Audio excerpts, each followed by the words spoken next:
No vídeo de hoje, vamos ver 3 histórias horríveis de espeleologia que correram terrivelmente mal.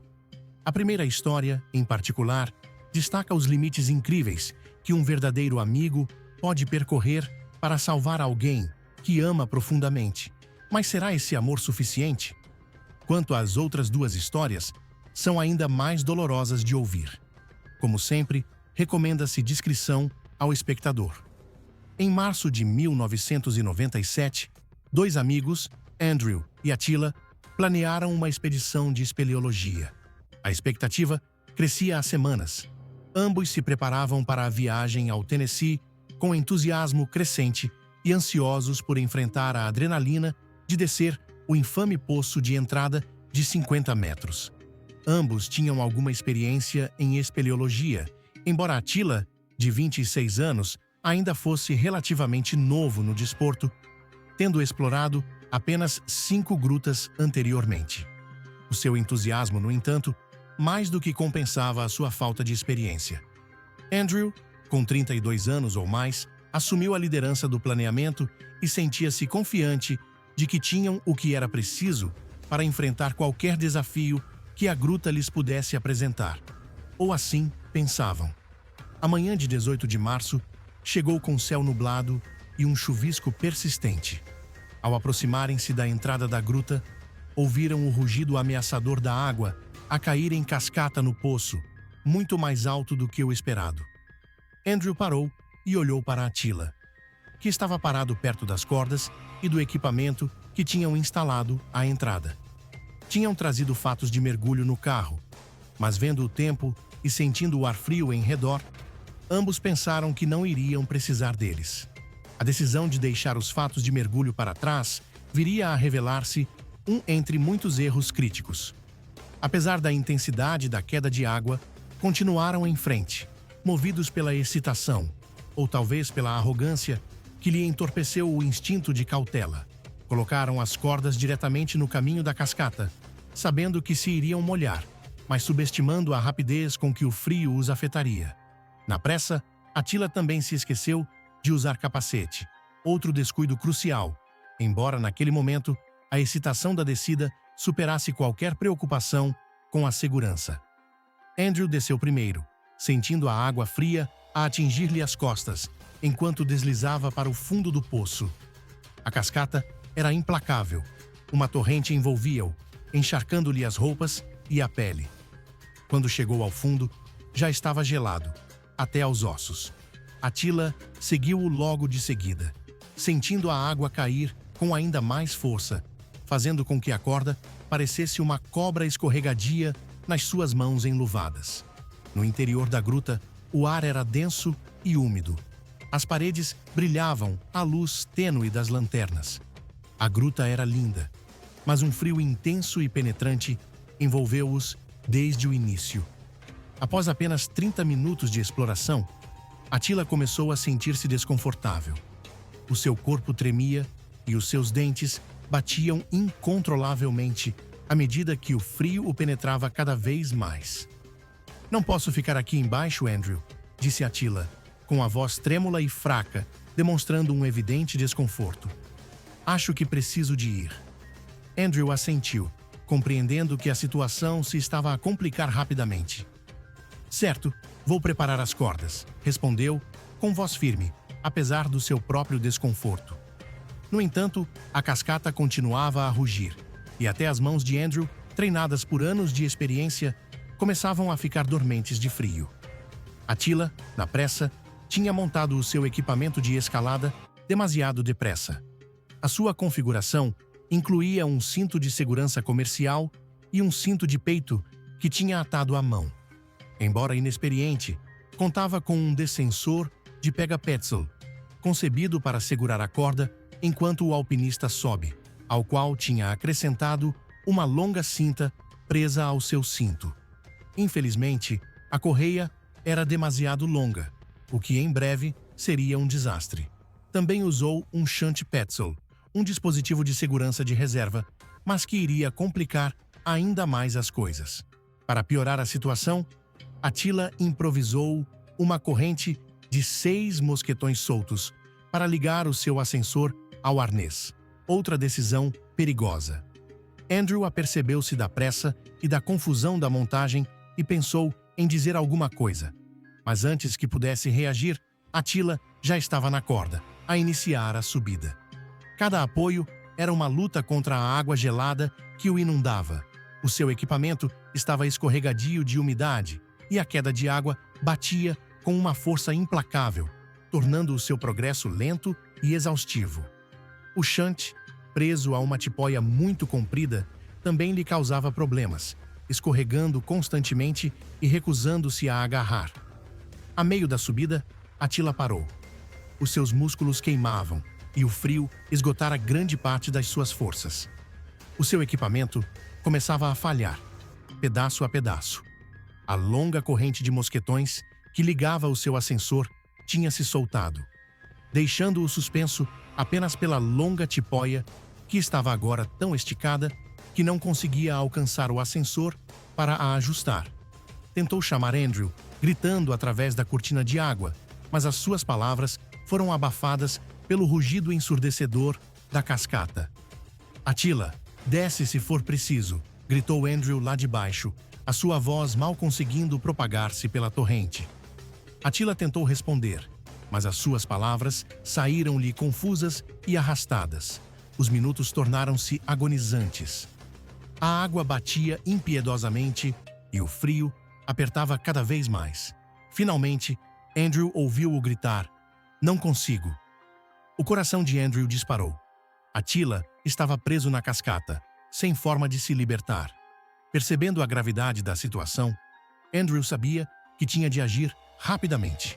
Sem hesitar, agarrou a corda e começou a subir em direção ao amigo. A subida foi extenuante.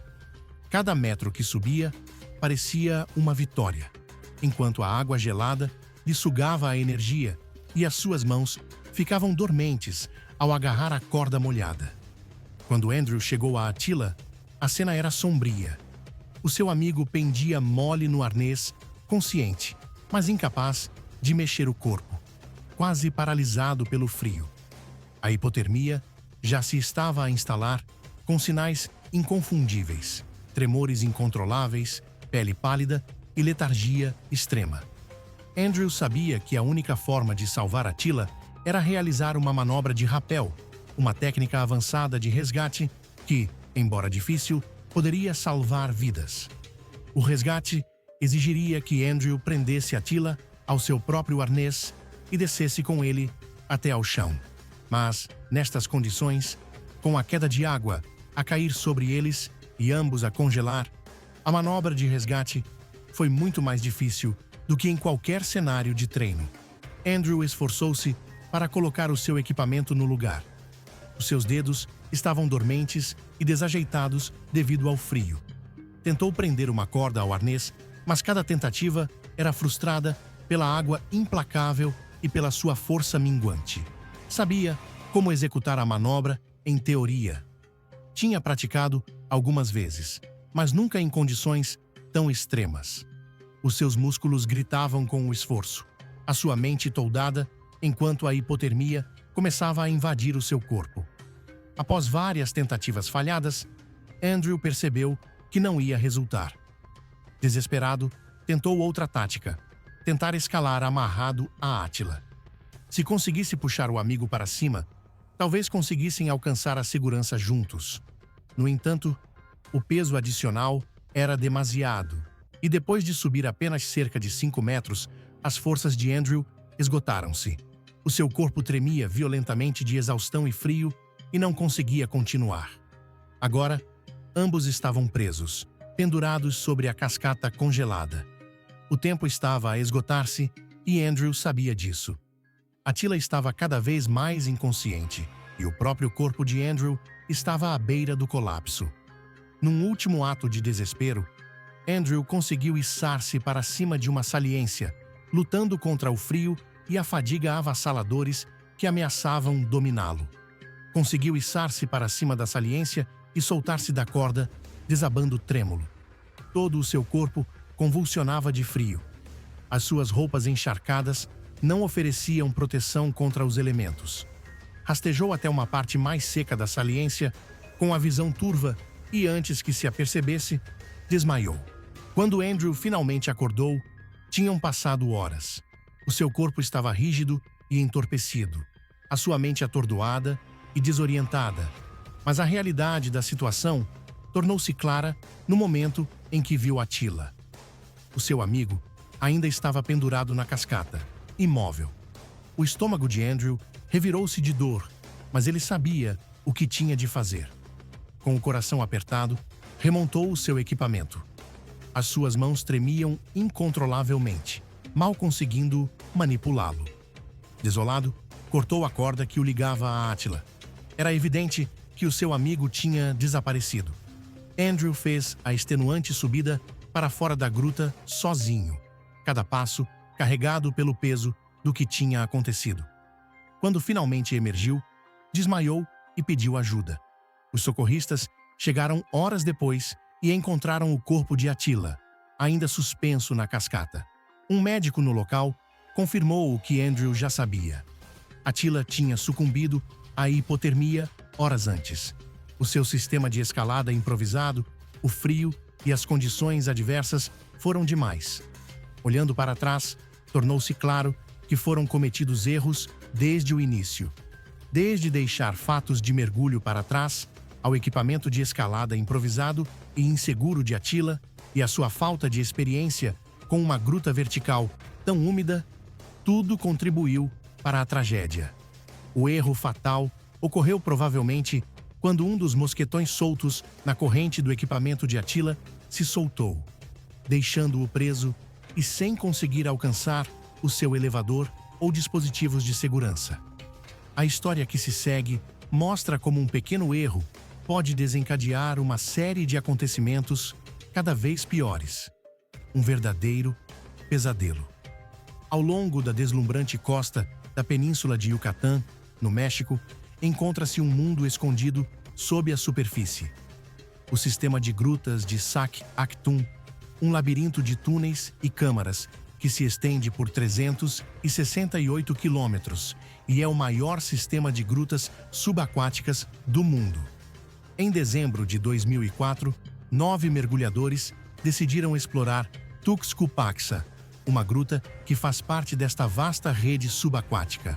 Eram mergulhadores experientes, com capacidades melhoradas em mergulhos anteriores, e tinham desenvolvido uma comunicação e camaradagem que os faziam sentir-se invencíveis. Mas Sac Actum, com as suas curvas e perigos ocultos, estava prestes a testá-los como nunca antes. Os mergulhadores chegaram nessa manhã, e o sol banhava a vegetação exuberante com um dourado quente que contrastava fortemente com as águas frias e escuras que os aguardavam lá embaixo. Reuniram-se à beira da água, verificando os seus equipamentos com a precisão de astronautas antes de uma missão espacial. Reguladores, tanques, rolos de corda e os biscoitos coloridos. Os pequenos marcadores de plástico, utilizados para marcar os caminhos, foram todos inspecionados minuciosamente. Cada mergulhador compreendia a importância destas ferramentas num ambiente onde a visibilidade podia ser reduzida a alguns centímetros.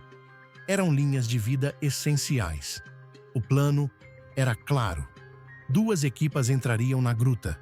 A equipa A, que desceria primeiro e colocaria marcadores ao longo do caminho, e a equipa B, que seguiria de perto, refazendo os seus passos ao chegar a um ponto pré-determinado. Os mergulhadores assentiram confiantes, certos de que conseguiriam lidar com a situação. Já tinham enfrentado mergulhos mais difíceis, e este parecia bastante controlável, com profundidades médias de 10 metros, correntes moderadas e caminhos familiares. Mas Sac Actum tinha os seus próprios planos. A equipa A entrou primeiro na água, e a entrada cristalina do cenote deu lugar a profundezas turvas à medida que avançavam. O silêncio da gruta era interrompido apenas pelas bolhas rítmicas das suas respirações. Seguindo a linha guia, marcaram cuidadosamente o caminho, conscientes de que uma única curva errada poderia conduzir a catástrofe. Logo, chegaram ao primeiro cruzamento, onde o mergulhador líder prendeu um biscoito amarelo na linha de salto para marcar o caminho seguro para a equipa B. Com o caminho marcado, continuaram, movendo-se com fluidez e sincronia. Tudo estava a correr conforme o planeado. Entretanto, a equipa B também tinha entrado na água. Seguindo o caminho da equipa A, chegaram ao primeiro cruzamento e viram a placa, um sinal reconfortante de que estavam no caminho certo. Mas, sem que o soubessem, uma série de erros estava prestes a acontecer. Após 32 minutos de viagem, o que parecia uma exploração perfeitamente coordenada, transformar-se-ia num pesadelo. A equipa B chegou ao segundo marcador e, aí, cometeu um erro crítico. Em vez de virar à direita para seguir o caminho de regresso à saída, virou à esquerda. Parecia um erro inocente. Afinal, as placas indicativas na gruta apontavam nessa direção e era fácil confundir um túnel escuro com outro. À medida que nadavam mais fundo no sistema de grutas, o clima começou a mudar. A calma fria que guiava os seus movimentos foi substituída pela confusão e por uma percepção inquietante de que não estavam onde pensavam estar. Nadaram durante 25 minutos a partir da curva errada, percorrendo mais de 400 metros para o interior do sistema de grutas, afastando-se da saída. O pânico começou a invadir as suas mentes.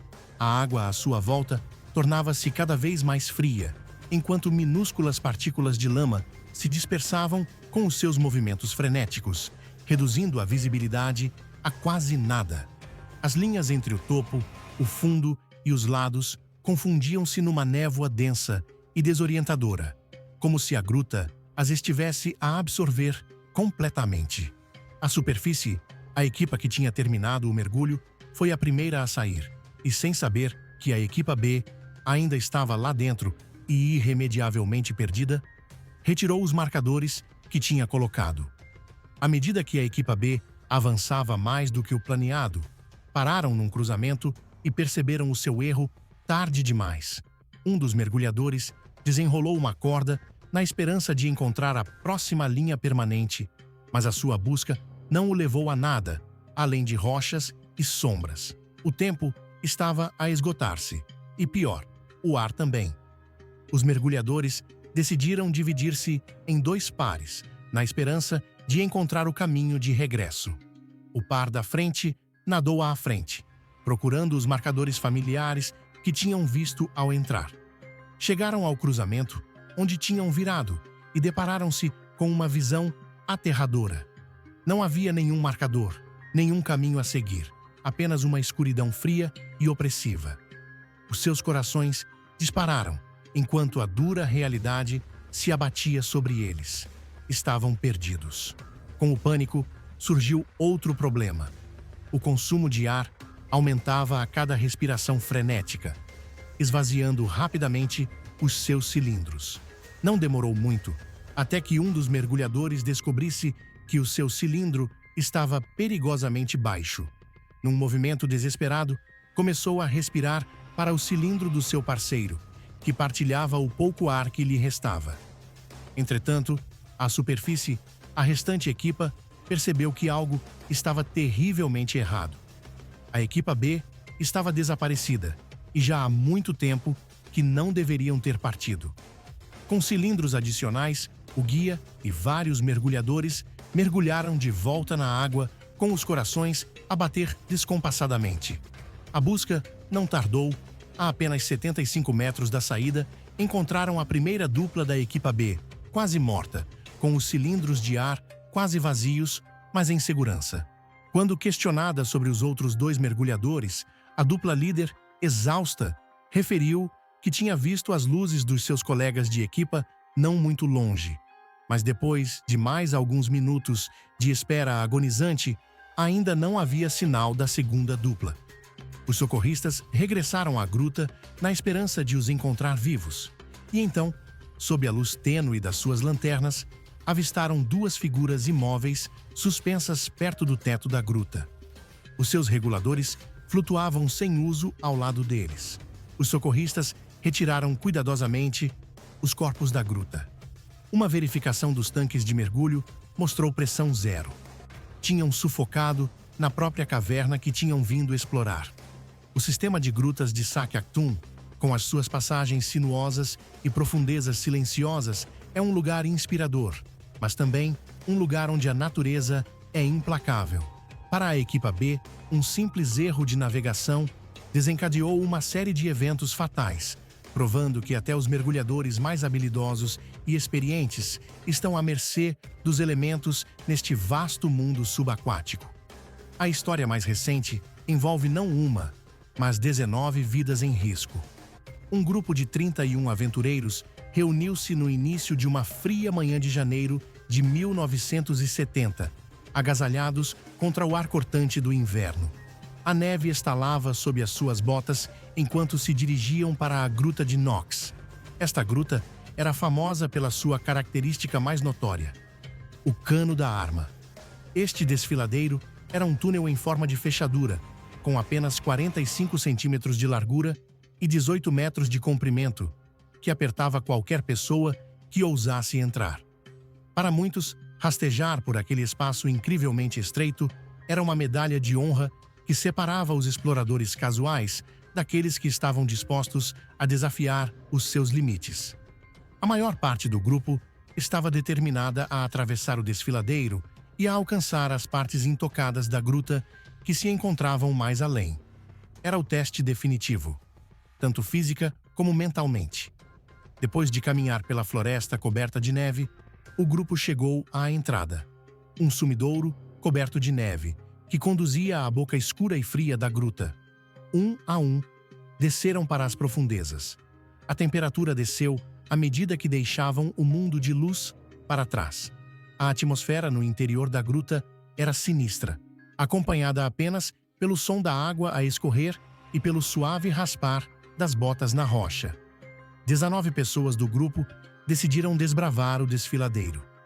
Entre elas estava Peter, de 14 anos, na sua primeira viagem de exploração de grutas, ansioso por se testar. Observou os outros entrarem na passagem estreita à sua frente, rastejando de barriga pela abertura estreita.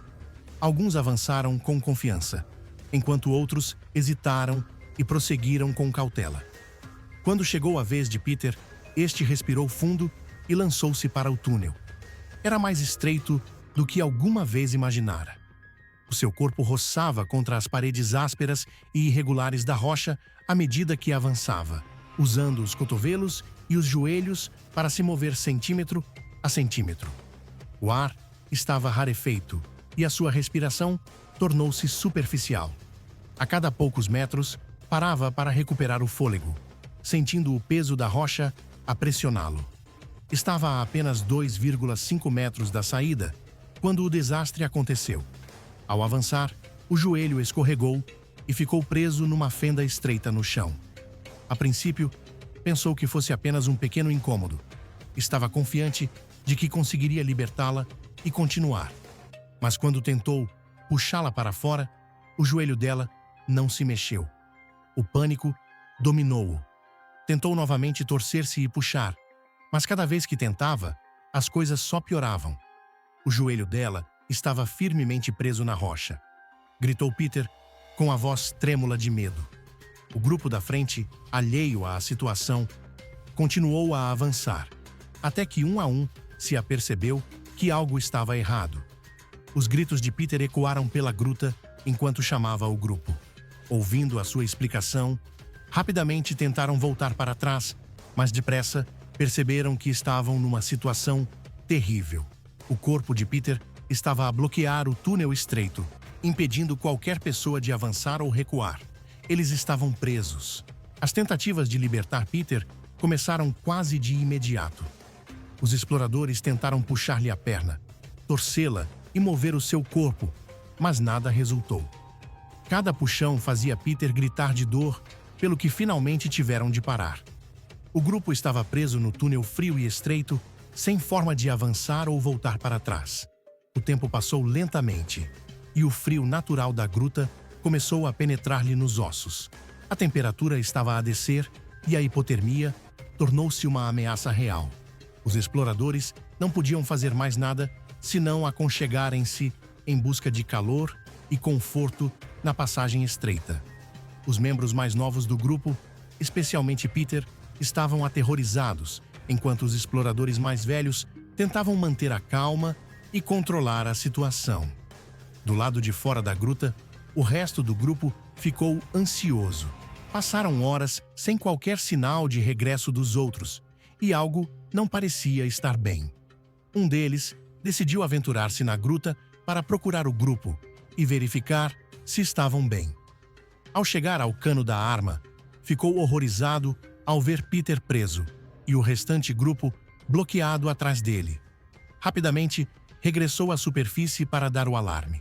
Quando a polícia e os bombeiros chegaram ao local, já era tarde demais. Os socorristas avaliaram a situação e perceberam que não se tratava de um resgate comum numa gruta. A estreiteza do cano da arma tornava impossível simplesmente libertar Peter, e qualquer movimento brusco podia causar ferimentos graves. Passaram horas enquanto tentavam vários métodos para tirar a sua perna da fenda, mas nada resultava. A certa altura, Peter, delirando de medo e exaustão, começou a gritar que uma cobra o estava a morder, mesmo sem existir qualquer cobra.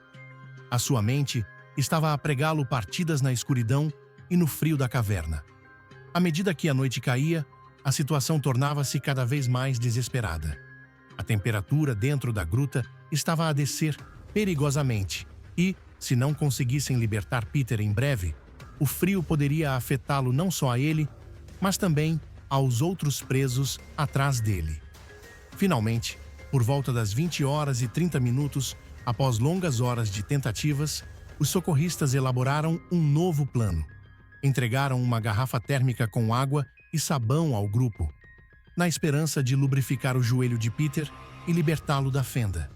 Derramaram lentamente a água com sabão à volta da perna dele, e os bombeiros amarraram-lhe uma corda ao tornozelo. Desta vez, coordenaram os seus esforços com o grupo dentro da gruta, que aliviou a pressão no joelho enquanto os bombeiros puxavam cuidadosamente a perna de Peter para a libertar. Finalmente, o joelho de Peter começou a mexer. Com um último puxão suave, libertou-se da fenda. Todos sentiram um profundo alívio, mas ainda não puderam celebrar. Peter ainda estava numa posição perigosa e precisavam de garantir que não ficava preso novamente. Cuidadosamente, guiaram-no durante o resto do caminho pela passagem estreita até que finalmente ficou livre. Um a um, os membros do grupo atrás dele conseguiram rastejar para a segurança, exaustos, mas ilesos. A perna de Peter sofreu fraturas e hematomas. Foi tratado por hipotermia e hospitalizado durante alguns dias para que a sua perna pudesse recuperar totalmente.